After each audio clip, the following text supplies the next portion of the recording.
جب امام حسین علیہ السلام مکے میں اللہ کے گھر میں پناہ لے رہے تھے تو اس وقت کوفے سے ہزاروں خط آ رہے تھے کہ اے نواسائے رسول، ہم آپ کے نانا کی شریعت پہ چلنے والے ہیں، اس ظالم بادشاہ سے ہمیں بچائیں۔ یزید سر عام شراب پیتا ہے، زنا کرتا ہے، گناہ کرتا ہے اور یہ کہتا رہتا ہے کہ نعوذ باللہ کوئی وحی نہیں آئی تھی، کوئی رسول نہیں تھا، کوئی قرآن نہیں ہے۔ اے رسول اللہ کے نواسے، ہم ایسے ظالم انسان کی بیعت کیسے کریں جو رسول اللہ کی بتائی ہوئی شریعت کو مذاق سمجھتا ہے، حلال اور حرام میں کوئی فرق نہیں رکھتا۔ ان تمام خطوط کا موضوع یہی تھا اور بالآخر ایسے ایسے خط آنے لگے کہ اے نواسائے رسول، اگر آج آپ نے ہماری نصرت نہیں کی تو روز محشر ہم آپ کے نانا کے سامنے آپ کی شکایت کریں گے کہ وقت کا ظالم بادشاہ آپ کی شریعت کو مذاق بناتا رہا اور آپ کا نواسا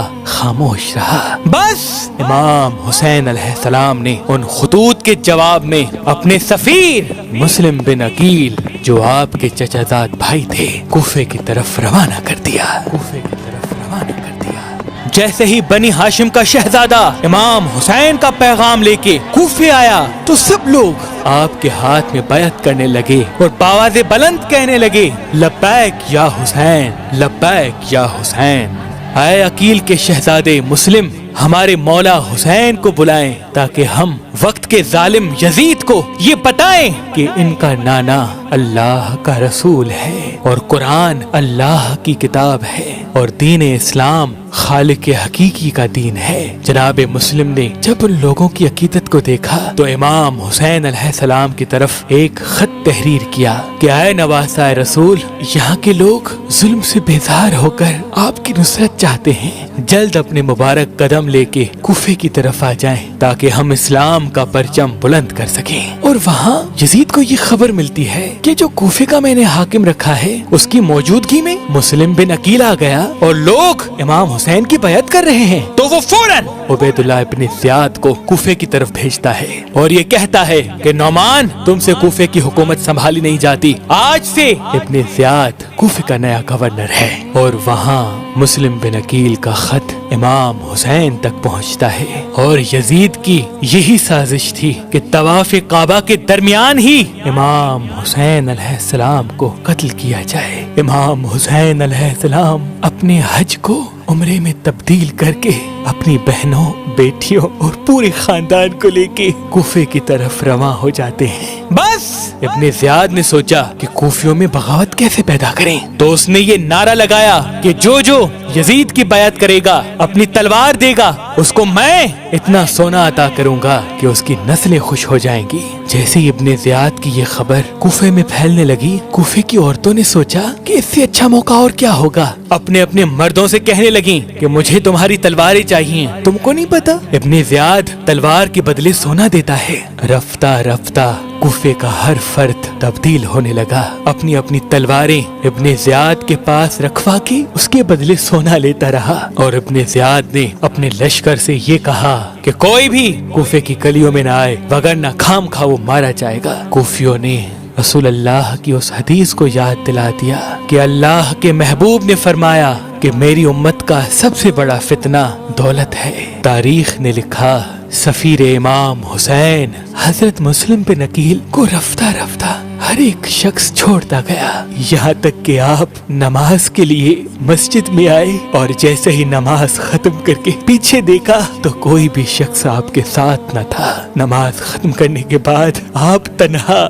کوفے کی گلیوں میں پھرتے رہے اور یہ کہتے رہے، کہاں ہے وہ لوگ جو حسین کی نصرت کے لیے خط لکھا کرتے تھے؟ کہاں ہے وہ لوگ جنہوں نے بار بار مجھے کہا تھا کہ ہمارے مولا حسین کو بلائے؟ اے کوفیو، میں تو تمہارا مہمان ہوں، میں تو تمہارے بلاوے پہ آیا ہوں، لیکن افسوس کوفے کا ہر فرد اپنے گھر کے دروازے بند کیے ہوئے تھا اور سفیر حسین تنہا گلیوں میں گھومتے گھومتے ایک دروازے کے پاس آ کے بیٹھ جاتے ہیں۔ اس گھر میں ایک بوڑھی عورت رہتی تھی، اس نے جیسے ہی دیکھا کہ دروازے پہ کوئی بیٹھا ہے، دروازہ کھول کے کہتی ہے، کون ہے؟ کیا تمہیں معلوم نہیں کہ ابن زیاد نے یہ حکم نافذ کروایا ہے کہ جو گھر سے باہر نکلے گا وہ مارا جائے گا؟ وہ کہنے لگا، اے اللہ کی بندی، میرا گھر اس کوفے میں نہیں ہے، تو وہ عورت کہنے لگی کون ہو تم؟ آپ فرمانے لگے میں سفیر حسین مسلم بن عقیل ہوں۔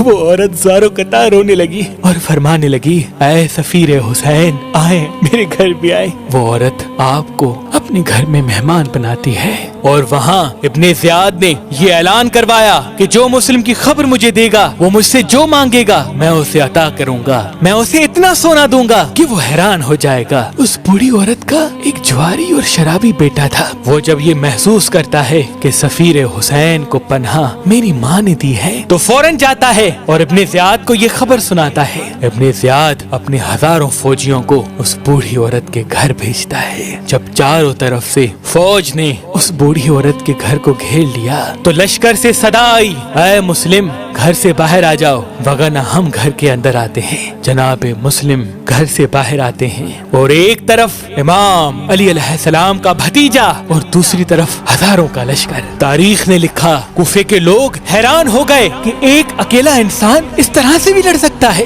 لاشوں پہ لاش گرتے رہے لیکن کوئی بھی سفیر امام حسین علیہ السلام کو پکڑ نہیں پا رہا۔ سب نے یہ سمجھ لیا کہ یہ علی کا شیر ہے، اس سے جنگ میں کوئی جیت نہیں سکتا۔ اتنی دیر میں لشکر کے سالار نے کہا اے مسلم میں وعدہ کرتا ہوں کہ تمہاری ہر بات کو مانا جائے گا، تم گرفتاری پیش کرو۔ بس جناب مسلم گرفتار ہو کر جب ابن زیاد کے سامنے آتے ہیں، ابن زیاد اور دربار کے لوگ آپ کے ایمان کا مذاق اڑانے لگتے ہیں۔ جناب مسلم فرمانے لگتے ہیں مجھے معلوم ہے کہ تم لوگ اپنا وعدہ وفا نہیں کرو گے، لیکن میرے آنے کا ایک سبب ہے کیونکہ میں وصیت کرنا چاہتا ہوں اور میں یہ چاہتا ہوں کہ میری وصیت کو پورا کیا جائے۔ اور پھر آپ وصیت کرتے ہیں کہ میں نے امام حسین علیہ السلام کو خط لکھا ہے کہ وہ کوفے کی طرف آ جائے۔ میری وصیت یہ ہے کہ امام حسین تک میرا یہ پیغام پہنچایا جائے کہ وہ کوفے نہ آئے۔ کوفے والے بے وفا ہیں، دولت کے سامنے بک جاتے ہیں، اور میری دوسری وصیت یہ ہے کہ میرے جسم کو تدفین کیا جائے، اور میری تیسری وصیت یہ ہے کہ میں 700 درہم کا کوفے میں مقروض ہوں، میری تلوار اور زرہ بیچ کر میرا قرض ادا کیا جائے۔ دربار والے زور زور سے ہنسنے لگتے ہیں اور ابن زیاد یہ حکم دیتا ہے کہ اس سفیر حسین کو محل کی سب سے اونچی چھت سے اس طرح سے گراؤ تاکہ کوفے کا ہر فرد دیکھے کہ ہم نے حسین کے سفیر کا کیا حشر کیا۔ جناب مسلم کو پیاسا محل کی چھت سے گرایا جاتا ہے۔ جیسے ہی آپ چھت سے زمین کی طرف آتے ہیں سپاہی خوش ہونے لگتے ہیں۔ آپ کا سر تن سے جدا کر کے دارالعمارہ کی دیوار پہ لٹکایا جاتا ہے اور آپ کے پاؤں میں رسی باندھ کے کوفے کی گلیوں میں پھرایا جاتا ہے۔ سپاہی ہنستے رہتے ہیں اور آپ کا کٹا ہوا سر مکے کی طرف دیکھ کے یہ فرماتا ہے سلام ہو رسول اللہ کے نواسے حسین ابن علی پر، سلام ہو میرے غریب امام حسین ابن علی پر۔ اور وہاں امام حسین علیہ السلام مکی اور کوفے کے درمیان تھے، آپ نماز پڑھ رہے تھے۔ جیسے ہی آپ کے مبارک کانوں پر حضرت مسلم بن عقیل کا آخری سلام پہنچا آپ کی آنکھیں نم ہو گئیں۔ جناب عباس نے پوچھا اے نواسہ رسول آپ کی آنکھیں نم کیوں ہیں؟ امام حسین علیہ السلام نے فرمایا عباس میرا بھائی مسلم کوفے میں غریب الوطن کی طرح شہید کیا گیا۔ جناب عباس کو جلال آیا، آپ نے فرمایا اے میرے مولا مجھے اپنی دعا سے ابھی کے ابھی کوفے پہنچائیں تاکہ فوج یزید کو بتاؤں کہ حق و باطل کیا ہے۔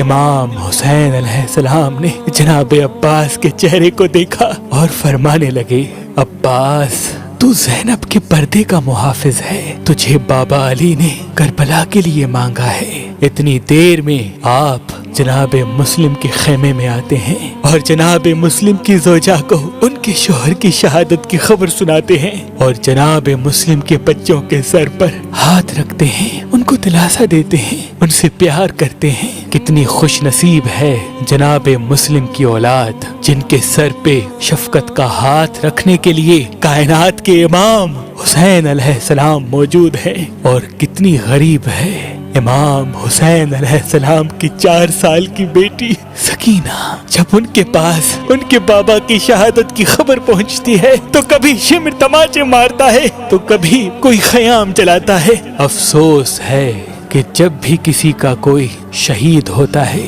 تو زمانہ اس کی تعزیت کرتا ہے، اس کو پرسہ دیتا ہے، لیکن کتنا غریب ہے رسول اللہ کا نواسا حسین جن کی شہادت کے بعد نہ کوئی پرسہ دیتا ہے نہ کوئی تعزیت کرتا ہے۔ لوگ ہنستے رہتے ہیں، خیام چلتے رہتے ہیں، نہ کوئی کفن دیتا ہے اور نہ ہی کوئی لاش دفناتا ہے۔ سلام ہو سفیر حسین جناب مسلم بن عقیل پر، سلام ہو رسول اللہ کے خاندان پر جنہوں نے سب کچھ قربان کر کے اللہ کا دین اسلام بچایا، اللہ کا دین اسلام بچایا، اللہ کا دین اسلام بچایا۔